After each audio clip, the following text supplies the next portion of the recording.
고린도후서 1장 12절부터 14절 말씀을 중심으로 우리의 자랑이라 라는 제목으로 함께 말씀을 상고하도록 하겠습니다. 사도행전 18장 11절 말씀처럼 바울은 1년 6개월 정도 고린도에서 하나님의 말씀을 가르치고 머물며 교회를 세웠습니다. 그러다 여러 반대에 부딪힌 바울은 고린도를 떠나게 됩니다. 짧은 시간 세워진 교회는 많은 질문과 궁금증을 가지고 있었고 이 문제들은 바울에게 전달이 되었습니다. 그럼에도 고린도 성도들의 부족함은 채워지지 않았습니다. 고린도후서 2장 1절의 고백처럼 바울에게 고린도 성도들은 근심이었습니다. 그리고 그들에게 다음 편지를 쓰게 됩니다. 그 편지를 오늘부터 함께 상고해 보도록 하겠습니다. 고린도 교회는 바울을 기다렸습니다. 그러나 방문을 약속한 바울의 상황은 자유롭게 방문할 수 없는 상황이었습니다.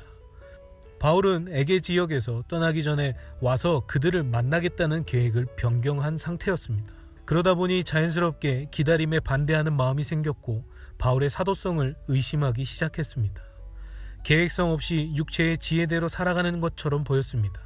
서로의 상황이 이해되고 배려가 되는 상황이 되지 못했습니다. 그리고 보내온 바울의 편지는 그들에게 변명으로밖에 들리지 않았을 것입니다. 바울은 이 반대하는 자들에게 그의 삶은 자신의 생각이 아닌 하나님의 거룩함과 진실함으로 행하고 있음을 고백합니다. 방문하지 못하는 사실을 은폐하거나 축소시키는 것이 아니라 낙심한 고린도 성도들을 위해 자신을 대신해 디도를 통해서 위로한 것을 기억하라는 것입니다. 바울은 고린도 성도들을 향한 자신의 진심을 다시 한번 고백합니다. 자신의 고난과 상황이 계속 바뀌는 상황에도 바울은 부끄러워하지 않았습니다. 그는 하나님의 은혜로 살아가고 있음을 자랑했습니다. 세상의 기준으로 보면 자랑할 만한 삶은 아니었습니다. 바울의 인생은 가지고 있던 모든 것을 포기했고 죽음이 목전에 다다른 도망 다니는 삶이었습니다. 세상의 가치에 부합하는 삶도 아니었습니다. 마치 실패한 사람의 모습 같았습니다. 고린도 성도들의 눈에도 그렇게 보이기 시작한 것입니다. 하나님을 믿는데 사도인데 바울의 삶에 놓여진 고난의 모습은 성도들이 이해하기 어려웠습니다. 그럼에도 바울은 그의 삶을 거룩함과 진실함이며 하나님의 은혜라고 자랑합니다. 그리고 나아가 오해하고 부분적으로 알고 있던 것들이 우리 주 예수의 날에는 우리 모두의 자랑이 될 것이라고 말합니다. 계속해서 하나님의 나라의 소망을 고백하고 있는 것입니다. 자신이 오해받고 어려움에 처한 상황에도 바울은 하늘의 소망을 잃지 않고 계속해서 복음을 증거하고 있습니다. 그러면서 이제 바울은 기도하고 하나님의 인도하심을 구하며 준비한 계획도 하나님의 뜻에 따라 바뀔 수 있음을 말합니다. 그러나 지금 고린도 성도들은 마치 바울 자기 자신만을 위한 계획 변경이라고 단정짓습니다. 고린도 교회의 사정을 조금도 고려하지 않은 모습이라고 비난하고 있습니다. 세상 사람들처럼 자기 필요에 의해 이해했다가 아니요 했다가 하는 모습이라는 것입니다. 바울은 지금 변명하려는 것이 아니라 자신의 삶에 절대적인 하나님의 인도하심만이 남아있음을 고백하고 있습니다. 자신이 회심한 이후 자신의 삶이 아닌 하나님의 말씀에만 순종하는 삶만 존재하고 있음을 말하는 것입니다.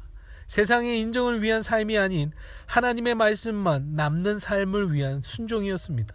그리고 고린도 성도들에게 바울은 18절부터 22절까지 복음의 일관성을 보증해 주시고 증거가 되어 주시는 성부, 성자, 성령님을 언급합니다. 하나님의 계획 안에서 예수님은 죽기까지 순종하셨습니다. 이것이 하나님의 뜻이었습니다. 그리고 우리는 이 순종의 모습에 아멘으로 순종하며 따라가야 하는 것입니다. 그때 하나님은 우리에게 성령님을 부어주십니다. 나의 유익과 만족을 위한 삶을 살아간다면 하나님의 뜻을 구할 수 없을 것입니다. 예수님의 십자가 지심은 사람들의 만족이 아닌 하나님의 뜻이었습니다. 그때 예수님을 어리석다고 외면한 우리는 이제서야 예수님의 십자가 지심은 우리를 향한 하나님의 구원 계획임을 깨닫게 된 것입니다. 이처럼 우리에게 주어진 고난의 시간이 지나가고 성령님을 통해 그 고난의 시간이 하나님의 은혜임을 우리는 확실한 믿음의 고백을 하게 될 것입니다. 이제 말씀을 정리합니다. 하나님께만 순종한 바울은 많은 사람들의 오해를 받았습니다.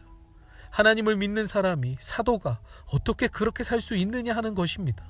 그런데 바울은 오히려 그들에게 자신의 삶은 하나님의 은혜이며 거룩함과 진실함으로 살아가고 있음을 고백합니다. 그리고 하나님의 계획하심과 예수님의 순종하심과 성령님의 충만하심을 우리에게 가르쳐 줍니다. 사랑하는 여러분, 한 주간 주의 말씀 묵상하시고 여러분의 삶 속에서 하나님의 계획하심과 예수님의 순종하심과 성령님의 충만하심을 경험하시길 주님의 이름으로 축원합니다.